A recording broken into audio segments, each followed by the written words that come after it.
زه خپله محمد ظاهر نومیږم. زه د معین کلي د ولوس د محمد امین کلي اوسېدونکی. والله دا خو بیخي غریب خلک وو. بمبر خو د شپې په شل کم 12 بجو تقریبا وشو. زه خپله د دغه چې د کوم شهیدان دي دا مې د تره کاډ وې او دوه درې چې دي ماشومان وي پکې یو متره و پکې پوه شوې.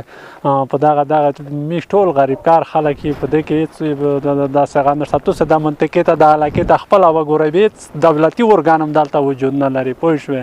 په دې ساحه کې نشته که نه. دا یو غریب کاره سیمه د غریب کار خلک پکې پنډېږي. هېڅ چا سره یو تړاو نه لري دوی. والله په ځا خو داسې وه چې اوله وخته کې دومره دود و چې بیخي نه معلومېده د ګنګس کړي وو. ټول د کورنۍ نږدې غړي ګنګس وو که نه پوهېده چې کومه ساحه کې د برید ترسره شو. اخره کې دا څو دقیقې وروسته معلومات وشو چې دې ساحه کې دې کوټې باندې دغه محترم معلومه شوه چې دې ځای کې د افغان لوېدلی بم لوېدلی دی. د الوتکې دلته کار کړی دی. چې ورته راورسېدو بس دغه د 6 نفره شهیدان شوي وو چې پکې 15 سرتوري دي او یو نارینه دی پوه شوې. زنانه دي پکې 15 یو نارینه دی. والله خو داسې ده چې په دې کې د ولس یو داسې بېطرفه غوندې خلک دي چې دغه سره باید هغه وشي که نه جنګ و شخړې دا د کومه د حال لاره نه ده. باید دی د ولس ته نړیوالې ته موږ دا پیغام دی دا ورته ورسوي چې پوه شوي تاسو طرفه چې دوی د ولس سره ډېر پام وساتي په خپله برخه کې. او دا رقم ظلمي نه دی چې هر کوم هېواد یې کوي باید دغه نه مخنیوی وکړو.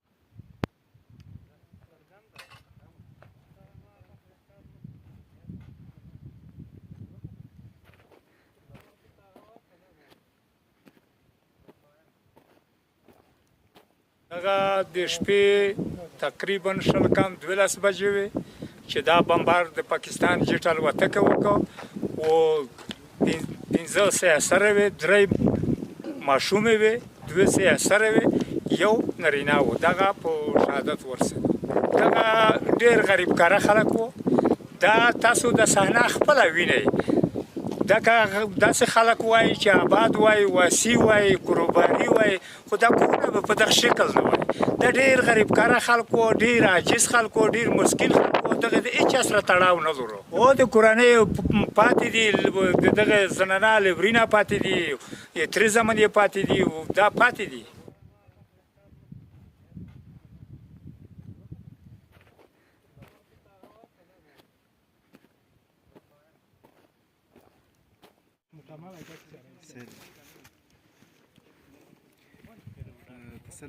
که دوستي لرو که دښمنیت لرو له ښځو ماشومانو سره خو یې نه کوو. که په هر حال یا په اسلامي لحاظ خو دا ډېر لوی جرم دی. نو دغه چې یو غیر وسلوال کس اوس که وسلوال کس وای او یا دلته داسې شواهد پیدا شوي وای چې دی وسله لرلی خو اوس ګورئ تاسو ټول شهیدان یې د کیمرې مخې ته ټول ښځې ماشومان شهیدان شوي دي او یو نارینه چې د 80 کلو په عمر دی. نو دا خو لوی جرم دی. دا خو بیخي په اسلامي لحاظ خو بیخي لوی جرم دی. خو زه وایم چې نور غیر کفري ملکونه به دې ته اجازه ورنه کړي. وار په وار ثابتېږي چې ښځې ماشومان شهیدان شول. وار په وار ثابتېږي چې ښځې ماشومان شهیدان شول. نو که دی دا شعار رښتیا وایي چې موږ مثال د بشر حقوق ساتو او د بشر هغه حقوق خبرې کوي نو باید یو غږ پرې وشي او د دې حساب ورسره وشي او که نه کېږي نو بیا باید دی له خپل شعاره تېر شي.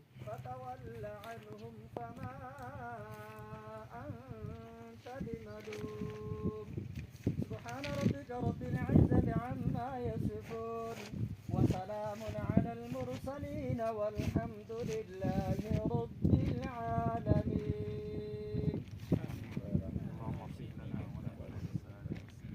موږ چې دلته راغلي خو کورنۍ غریبان خو داسې وي چې اول کې خو دوړې موړې وي او خپله دی ټول خو بیولي وي ځکه چې دی ته خو هېڅ پته نه وه خو اچانک بم یې په وچو او دغه چې دلته څومره نفر وي دغه خو ټول په شهادت ورسېده. د شاوخوا رینه یې د ترینه یې در وتېښه پوی خو شوه چې بمبار وشو.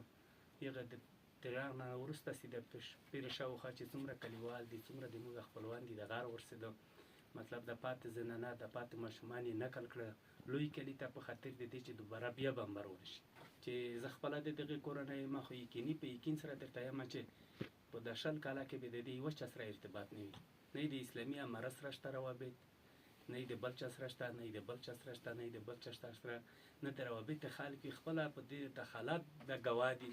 د کوټې وینئ دا پرې د زنانه وینئ د شیانې وینئ دغه د زنانه کلتور د انانیات چې دي مثلا یې دغه خلک هیڅ روابط نه وي په یقین سره یې نه وي بیخي د داخلي امره سره یې نه وي کني بل چا سره خو روابط نه ساتل خپله یوه بېوزله یا خاص کر په دغه کوټه کې خو یتیمان وي ځکه چې د دغه خپله د دغه ماشومان پلار مخکې مړ و د دوی کونډې زنانه وي د کمر دنه چې ورسره و د ایله وار و دا خو به زه یوه خبره درته وکړم مخکې متل دی چې دا یو څه د سړیتیب کار نه دی د سړیتیب کار خو دا دی چې دی که بریدي نه کړو خو په هغې ځای دی وکړو چې هدف یې دی چې دښمن یې ده نو روبشي دغه څه د انسانیت څه مردانیت څه د افغانیت دغه څه کیسه نه دوی چې دی په ماشومانو یا په زنانکو زه خو خپله تر اسرائیل نه په سختې ټکې غندم چې داسې عمل به اسرائیل نه وکړو هغه څوک پرې نه وکړو چې خدای نه مني چې یتیمانې ماشومان او کونډې زنانه په د دومره دنیا کې ځکه چې که ویشته یې خو نر ډېر ښه ښه ښاري نه دي ولایتي نه دي وزارتي نه دي